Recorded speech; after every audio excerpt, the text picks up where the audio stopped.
Hello, good morning. What a glorious day in so many ways. You know, when I think about the potential impact that this museum will have, a powerful quote from Winston Churchill comes to mind, and it's consistent with a lot of what I've heard already. He said, "The farther you can look back, the farther ahead you can see." To me, it speaks to the power that history plays in driving contemporary narratives that influence perception, beliefs, behaviors. And for black folks, traditionally, that narrative can have life or death consequences.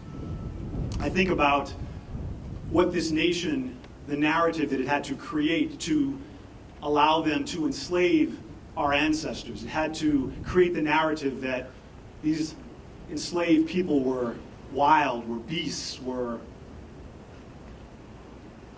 dangerous. And while slavery certainly was a long time ago, because we never as a nation dealt directly with this history, we have no choice but to live with the aftershocks of that narrative.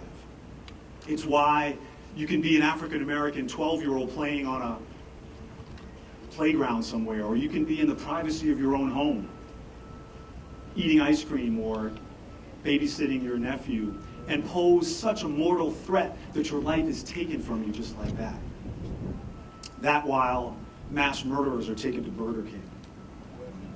So I think about lots of ways that this institution can impact people in a positive way, and certainly the narrative is one. But I also think just about getting the history right, about there being greater integrity to what we all consider as the American story, and certainly African American history.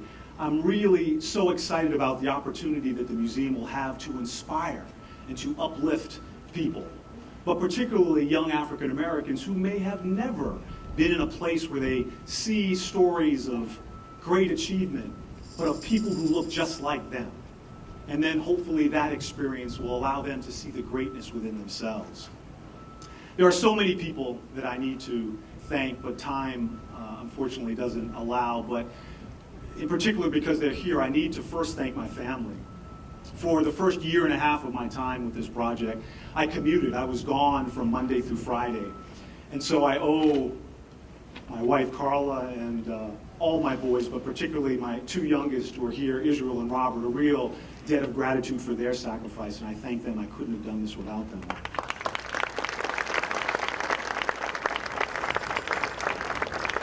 Formal thanks, of course, have to start with Mayor Riley, who, although he is too humble to accept one, probably deserves a statue because of his dogged determination to get this thing built.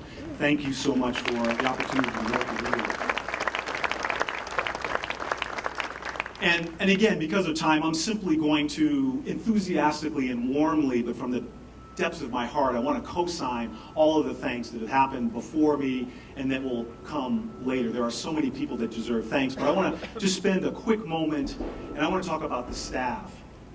These are people who have come here and are doing such amazing work, have dedicated their careers and certainly their lives to bringing this institution out of the earth.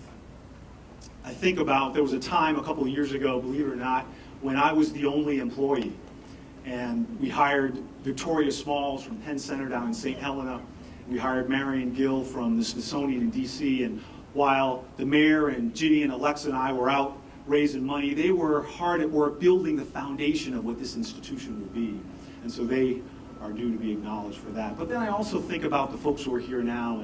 And there were many who preceded me, and there are some who I am just getting to know now who've been hired. But I think about Joy and Brenda and Demet. I think about Elijah, Tony.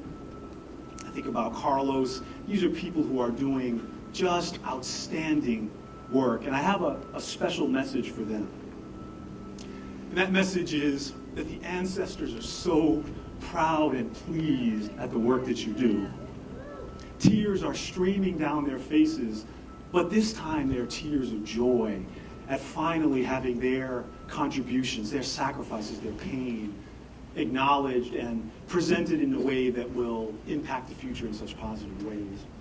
Lastly, on this site that was the epicenter of the transatlantic slave trade, where we believe that all African Americans have at least one ancestor who arrived here.